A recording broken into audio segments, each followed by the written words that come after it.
So let's have a look at our finished site plan. We'll go down here to our plans view and I'll zoom in over here.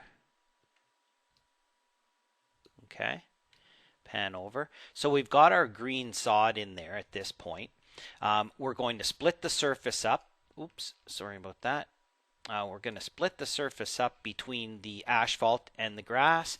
We're going to draw a wall that goes all the way around here, just like this. It's going to have a top and bottom offset relative to the main floor. We're also going to draw another wall over here with a rectangle.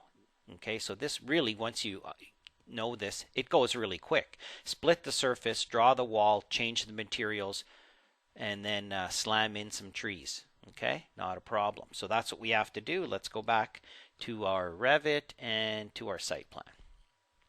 So the first thing we want to do is, I think we'll do the split surface first, which is the asphalt. So watch what we do. We go to our site and massing, okay, and we go up and we say split surface. Okay, splits a topo surface into two distinct surfaces so that each can be edited independently. After splitting a surface, you can assign different materials to these surfaces to represent roads and lakes, for example. You can also delete the entire portion of the surface and it will cut a hole. To create an area within a topo surface without dividing it into separate surfaces, use the Subregion tool. Okay, so there's a difference between a subregion and a splitting surface. Okay, splitting surface actually creates a new surface. A subregion actually just creates a subsurface, but keeps it as part of the main topo. It doesn't actually create a separate topo surface. In fact, this is what we want. We want subregion. We don't want to split it. So subregion. So the first thing it wants to know is, where do you want to draw? So you go into sketch mode and now we can draw wherever we want here. So what we're going to do is we're just going to go down, and I'm thinking, well, we want a walkway that goes down like this, and then I'm not even going to worry about dimensions. I'm just going to kind of go around. This is going to be the outside, okay, of the asphalt part, and I'm hoping it'll snap to that, and it doesn't. So I go down like this, okay, and then close that off. And now what I'm going to do is I'm going to say offset by, how far do we want it? We want about 6-foot walkway. What would that be? Oh, we can go bigger. Let's go 10 feet. Okay, let's go 8 feet. 8 feet, 8 feet, 8 feet, 8 feet, 8 feet. There we go. Okay, and now we'll trim these inside edges. Good, good, good. Okay, and let's split this right in the middle. Split, and then we'll trim these edges.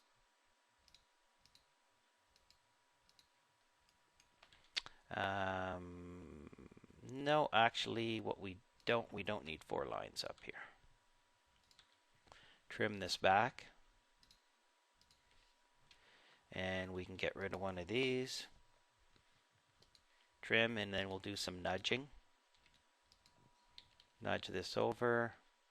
Probably want to line it up with the front door somehow, but you can get that in place. So basically, this is going to be a different material. So we finish, click out. Now we have that. So now we can click on this and change that material. It's just a big closed polygon. So again, what we did was a subregion. We didn't split the surface. We did subregion.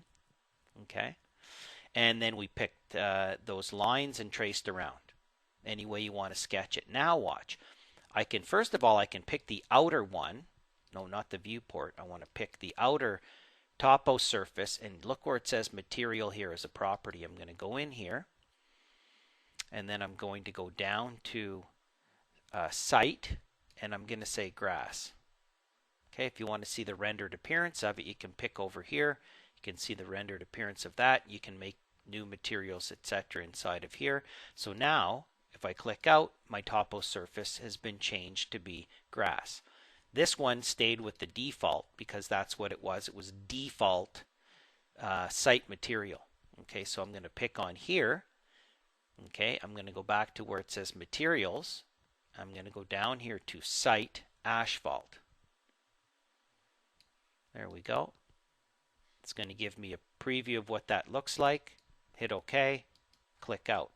Okay, right away my 3D cover sheet is going to look different right off the bat. Okay, and I can see that I've already got to pull this back and change my angle, but that's okay. We can fix that. Let's change this to say shaded. Might be a little better. Okay, you can start to see that taking place. We also probably need to add a front step inside of here. In fact, our asphalt should probably go right up into there. So let's fix that. Back to our site plan. Okay, I'm going to pick on here and say edit boundary. But I can't see where the building is, so watch what I can do. I can edit this from the main floor. Okay, I don't have to be in the site plan. So now watch, I'm going to say pick, and I'm going to pick the front, pick there, dead on, right?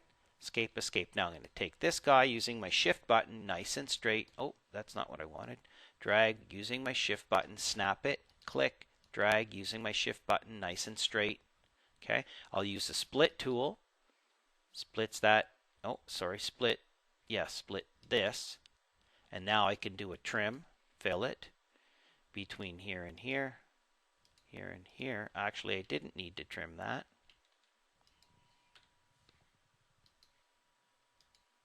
Okay, I split the wrong one. Split this one.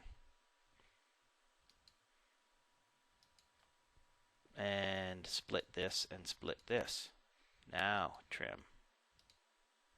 Okay, a little bit of AutoCAD editing there. It's been a while. That's better. So I can edit this sketch from the roof plan, from the second floor plan. I can edit this sketch from a 3D view if I want. Okay, once you're in sketch mode, you can change your views. Okay, back to the site plan per se. Looks good. You can see it's in past the roof line. Finish. There we go. Okay, so that's looking good. So now what we're going to do is we're going to create a new wall type. We'll call it curb, and we will trace around the outside of here and create our curb effect.